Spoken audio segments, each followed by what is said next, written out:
Bismillahirrahmanirrahim. Assalamualaikum warahmatullahi wabarakatuh. Good morning everyone. My name is Dini Dwi Arvini from Group 10. On this occasion, we will present material on the topic of emergency response electrification for Indonesian national energy security. But first, let me to introduce the members of our group. They are Mr. Aldi Mahendra, Mr. Saidinul Haq, and me. This presentation discuss emergency response electrification for Indonesian national energy security. This topic stems from the fact that our emergency energy and transportation system are still very vulnerable during disaster. Through this study, Group 10 offers an electrification approach, specifically the use of electric vehicles, mobile chargers, and V2X technology as a strategy solution to strengthen national resilience.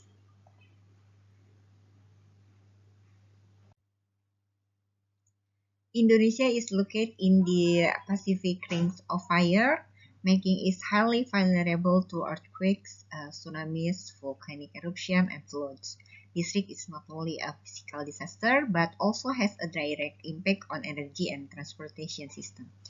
When infrastructure is damaged, emergency response, evacuation, and distribution and medical service experience significantly delays. When disaster occur, economic losses due to energy and transportation disruption reach billions of dollars annually. The main problem is the emergency fleet dependence on fuels. When roads are damaged and gas stations are not functioning, fuel supplies are so cut off, so rescue operations are severely limited. BNPB data shows that around 98% of emergency vehicles still rely entirely on fuel. This dependency creates serious logistical vulnerabilities. Damage to roads, fuel depot, and a filling station is a major obstacle to the mobility of search and rescue and humanitarian assistance. Electrification offers reduced potential. Electric vehicles are not only a means of transportation, but also a mobile power source through V2X technology. However, its implementation still faces obstacles, fragmentation of connector standards, regulation that are not yet adapted to emergency conditions, and a lack of technical and cybersecurity protocols. Within the framework of national energy security, electrification is an important pillar. First, reducing dependence of imported fuel. Second, facilitating the integration of renewable energy. And third, it is in line with the RPJMN and RUEN as part of the sustainable energy transition. Through V2G and V2H technology, EVs can function as mobile power plants in the context of the Indonesian National Armed Force, SAR, and OMSP. EVs are able to supply energy for communication, lighting, and vital equipment in remote locations. This makes EVs not just a means of transportation, but a strategic asset for national security. Bismillah, thank you for allowing me. Part 3, core technical issues of standardized emergency mobile charge. So what if there isn't a standardized mobile charges yet? Standardized here means it is capable, has sufficient power, and is fast enough. Because average EV, especially in this case is car, connector has sold approximately 1000 watts up. In the very less, we need to be prepared with location point and charging quick mechanism in place during these emergencies. Apart from the abandoned digital technology, which can also be a weakness if the internet network goes down, this mobile charging facility, I think, must have at least two modes, right? An internet connection mode and a manual mode, I think. This is better, I think. So, this is like a of show to in your time we must consider this. So, next slide, I think. Okay, charging connector standard fragmentation. So in Indonesia was to know in a general publish was famous demo type, type to type, and CCS to type for connector from the SPKLU to car EVs. This really illustrated the situation if there are still differences that may not be standardized from an industry perspective. This might slightly hamper mobility. We can look at this maybe our percentage. If this fragmentation maybe not too bad, but this is make some factor for slowly responsibility for disaster response. The next slide, like number 9. This is a lack of cyber security and technical protocol, right? Cyber security protocol can be interpreted as follow. They will disrupt the connection of digital transaction process and connect digital matter in the charging process. If the disaster is still connected to the internet, which means this could potentially affect both batteries, can to less benefit to electricity provider and to customer also. Therefore, it is important, as I mentioned in slide 7, that the existence of digital and manual mechanism actually make the durability stable. So this both mode, I think, prepared to works together. So meanwhile, the technical risk related to V2G or V2H or V2X is the inverter aspect, I think. Why? Because we must need the inverter, okay, in the process transfer the electricity from the vehicle to home to the anything.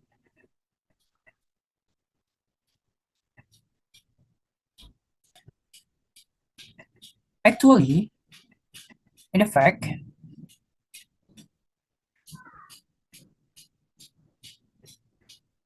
the cyber threat, this is point I consider.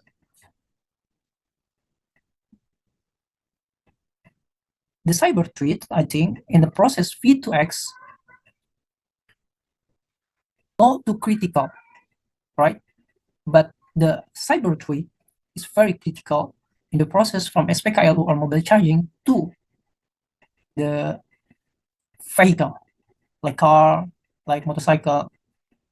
So I repeat again, the aspect of mobile charger to EV, of course, need connector. This is the thing which should very should there if you want use the electricity from a vehicle to your equipment in home, and this is must be prepared. But the overall connector, we consider it to connector commonly discussed in Indonesia. Okay, it is about technical risk, CCS2, Type 2, and CHAdeMO for car and motorcycle. Actually, I think most EVs motorcycle much use connector like M23. This is so familiar also in the EV world, EV in a, in the EV mainstream. Yeah. At least there are several core types that have become reference, perhaps a standardization that pay more attention to this aspect is all that needed. Next slide, number 10. This is probably the same. So these three components are connected and must reinforce each other. But in my opinion, the main component remain reliable mobile charge. Could there be a nuclear powered mobile charge in the future? Who knows? But in this situation, we still more phone. Maybe there the mobile. No. I think maybe like genset, the familiar name. Which use gasoline, benzene, solar. The point is how disaster management can be resilient, stable, sustainable, and decentralized. What I mean the decentralized here is that it might eventually be able to handle enclave disaster. What now happened in the Sumatera Barat and Sumatera Utara happened. Next slide. Number 11. This is more or less same with the slide before, but why my emphasis is V2G or V2H or V2X. This one. Essentially, this mechanism is very useful in areas with power outage. If there are still some EV with sufficient battery capacity, and mobile charges are led in arriving at the location, right?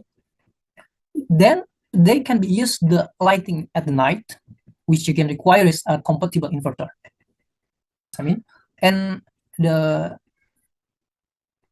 second, interoperability. Interoperability is same with Mega standard disk.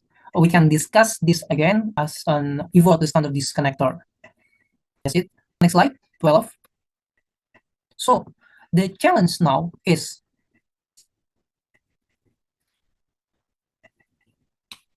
number one, are we trying to increase the amount, the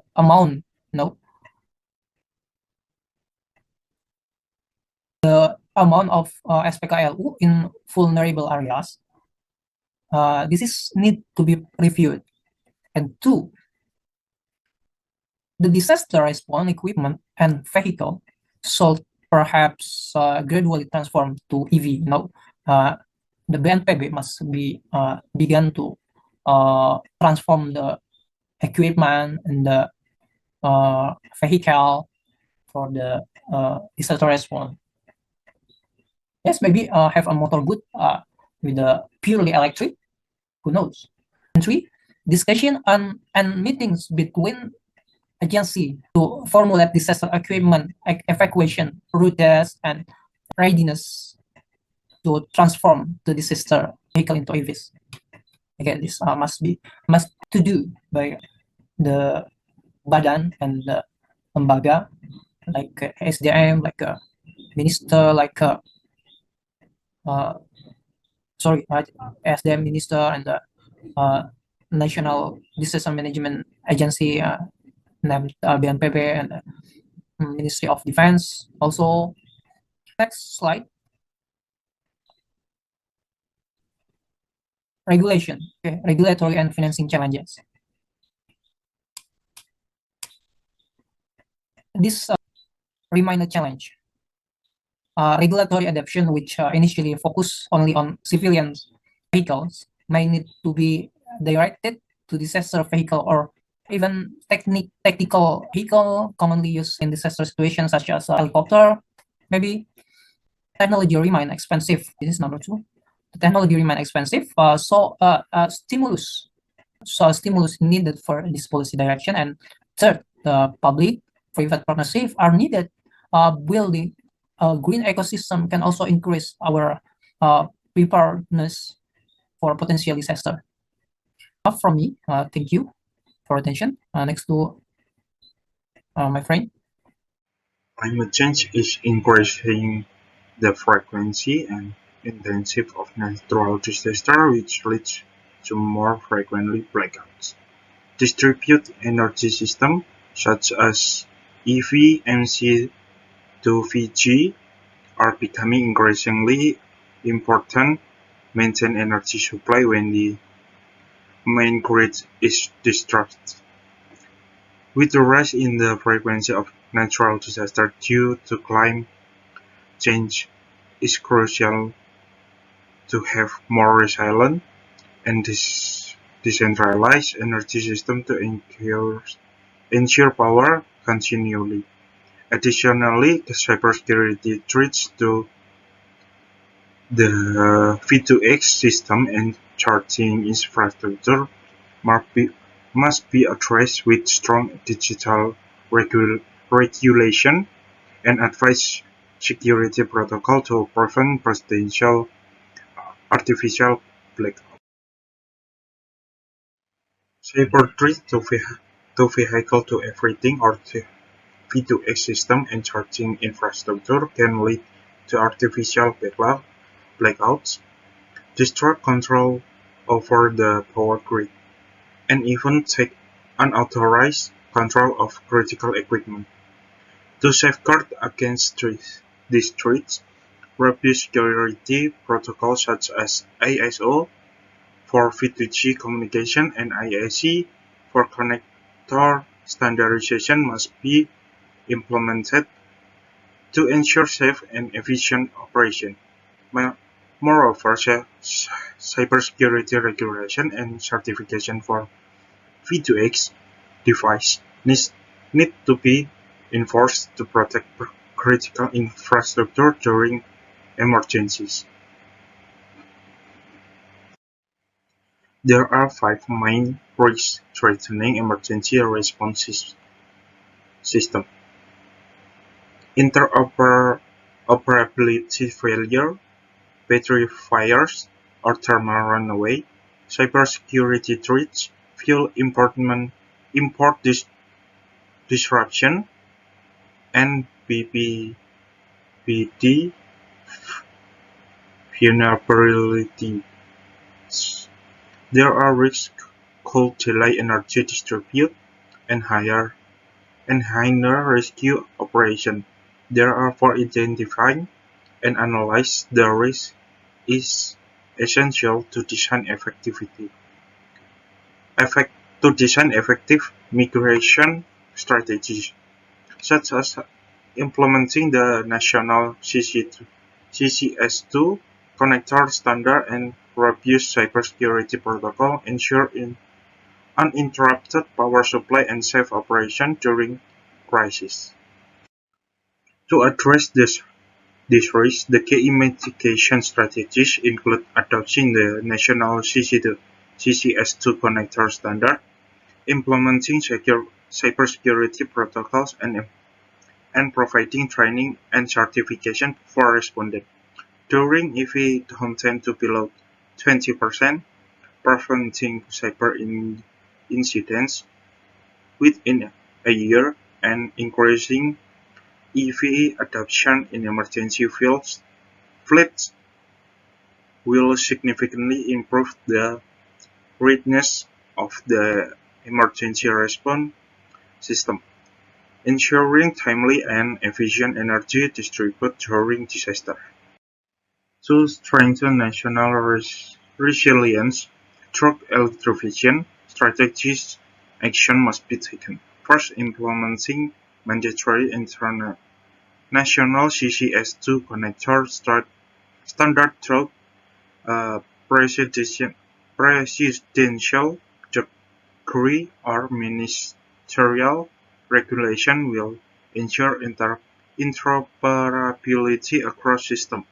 Additionally, integrating EVMC V2G system into National Medium-Term Development Plan and Government Work Plan is essential for a long-term development planning.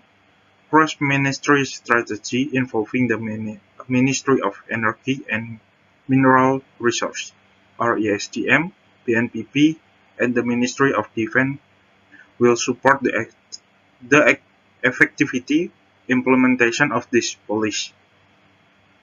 A national fleet of mobile charger (AMC) should be developed as a strategic national asset, not only for emergency use but also to support the AV ecosystem during national conditions. Mobile chargers with the high capacity are crucial to ensure backup power and the main grid collapse, supporting continuous search and rescue or SAR operation. Furthermore, training response on the vehicle aspect of EV operation using mobile charge and utilizing vehicle to grid and vehicle to home. Vehicle to home technologies will enhance their operational readiness for emergency scenarios. Effective implementation requires pilot programs in disaster-prone areas to the test of EVNC V2G system under real conditions. These programs should identify region-specific challenges and refine the implementation models. Renewable energy integration, such as solar or genset, should be prioritized of emergency microgrids. For founding public-private partnership, all PPP and green bonds should be leveraged to develop sustained infrastructure, improving resource efficiency, and reduce the public budget burden while bringing in the latest technology and expertise. The electrification of emergency response system will transform electric vehicles into key asset for national resilience, reducing dependence on important fuel and improving disaster resilience. By integrating V2G and V2H technologies, EV will serve as distributed energy source to support SAR operation and maintain energy stability in disaster affected areas. In the next step, to implementing integrated solution to address current vulnerabilities, including adopting V2H system and standardizing the CCS2 connector. The step will ensure that Indonesia is prepared for future energy security challenges.